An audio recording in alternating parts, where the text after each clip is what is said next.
నమస్తే.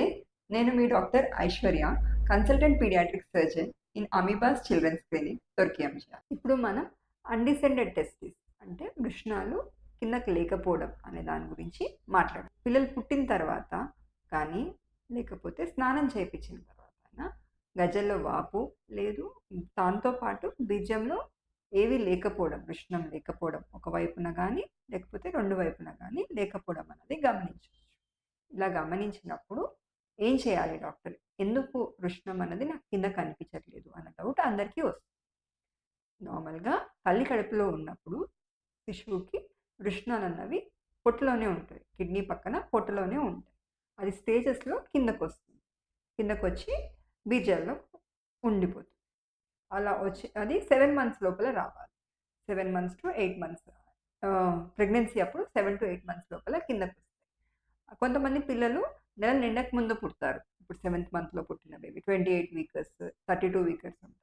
వాళ్ళలో ఇది కామన్‌గా చూస్తాం. ఎందుకంటే ఆల్రెడీ టైం కాలేదు కాబట్టి అవి ఇంకా కిందకి మొత్తం జారలేదు. అట్లాంటి వాళ్ళలో కూడా వెయిట్ చేయొచ్చు.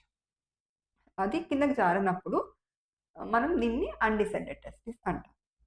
కింద జారకుండా ఎక్కడైనా ఆగిపోవచ్చు. అంటే కొంతమందికి అందుకే గజ్జల్లో వాపు ఉంటుంది. అంటే టెస్టిస్ అనేది అక్కడ వరకు వచ్చి ఆగిపోయింది. కిందన మొత్తం బీజం వరకు రావాలి. అది రానప్పుడు దీన్ని అన్‌డిసెండెడ్ టెస్టిస్ అంటాం. వృషణాలు కిందకి లేకపోతే వచ్చే ప్రాబ్లమ్స్ ఏంటి డాక్టర్ అంటే, నార్మల్‌గా వృషణాలు ఎక్కువ టెంపరేచర్‌ని తట్టుకోలేవు. అవి నార్మల్ టెంపరేచర్‌లోనే పిల్లలు పుట్టడానికి ఏదైతే ఫంక్షన్ ఉందో అవి నార్మల్ టెంపరేచర్ ఇంకా నార్మల్ కన్నా తక్కువ టెంపరేచర్ బీజాల్లో ఉంటుంది. అక్కడ ఉంటేనే వాటి ఫంక్షన్ అనేది సరిగ్గా ఉంటుంది. అందుకోసం అవి కిందన ఉండాలి. గర్జల్లో ఉంటే ఏం ప్రాబ్లమ్ డాక్టర్? కిందన ఇంకా కిందకే ఉన్నాయి కదా! మొత్తం కిందకి కాకుండా. అంటే గర్జల్లో ఉంటే వాటికి దెబ్బ తగిలే అవకాశం ఎక్కువగా ఉంటుంది. లేదంటే మడత పడే అవకాశం కూడా ఉంటుంది. మడత పడితే రక్తం మొత్తం ఆగిపోయి అవి చిన్నగా అయ్యి బీజం పోయే అవకాశం ఉంటుంది. అండ్ పక్క బీజానికి కూడా ఎఫెక్ట్ అయ్యే అవకాశం ఉంటుంది. ఫ్యూచర్‌లో పిల్లలు పుట్టకపోవచ్చు. ఇదంతా కాకుండా అది క్యాన్సర్‌గా మారే ప్రమాదం కూడా ఉంటుంది. అందుకోసం ఖచ్చితంగా ఆపరేషన్ చేసి కిందన పెట్టాల్సిన అవసరం. ఇది గజంలో కనిపించట్లేదు, కింద కూడా లేదు అన్నప్పుడు లోపల పొట్టలో ఉండొచ్చు. పొట్టలో ఉంటే ఎలా తెలుస్తుంది మనకి? ఏ ఏ విధంగా ఏం చేస్తే తెలుస్తుంది అంటే, చాలామంది స్కాన్స్ చేస్తారు. స్కాన్స్ చేపించుకొని డాక్టర్ మేము స్కాన్ చేపించుకోమా లోపల ఉందా లేదా తెలుస్తది అంటే, స్కాన్‌లో ఉన్నా కనిపించకపోవచ్చు. ఇంకొకటి ఏదైనా కనిపించి అది వృషణాలు అనుకోవచ్చు. కాబట్టి ఇది లాప్రోస్కోపీ ఆపరేషన్. అంటే కెమెరా పెట్టి చూస్తామన్నమాట. కెమెరా పెట్టి బొడ్డు దగ్గర కెమెరా పెట్టి లోపల వృషణం ఉందా లేదా? ఒక వైపా? 2 వైపులు. ఆల్రెడీ కిందన ఒక వైపు ఉంది అంటే లోపల ఇంకొక వైపు లోపల ఉందా? ఉంటే ఎక్కడుంది అని చూసి బాగా పైన ఉంటే దానికి 2 ఆపరేషన్‌లు చేయాలి. లేదు కొంచెం కిందకే ఉన్నాయంటే ఒక ఆపరేషన్‌లోనే దాన్ని కిందకి పెట్టొచ్చు. అప్పుడప్పుడు లోపల వృషణం లేకపోవచ్చు. లేనప్పుడు ఏమీ చేయలేం. కానీ అక్కడే ఉంటే దాన్ని ఖచ్చితంగా కిందకి తీసుకురావాలి. లేదు అంటే పొట్టలో ఉన్నప్పుడు క్యాన్సర్ వచ్చే అవకాశం ఇంకా ఎక్కువ శాతం ఉంటుంది.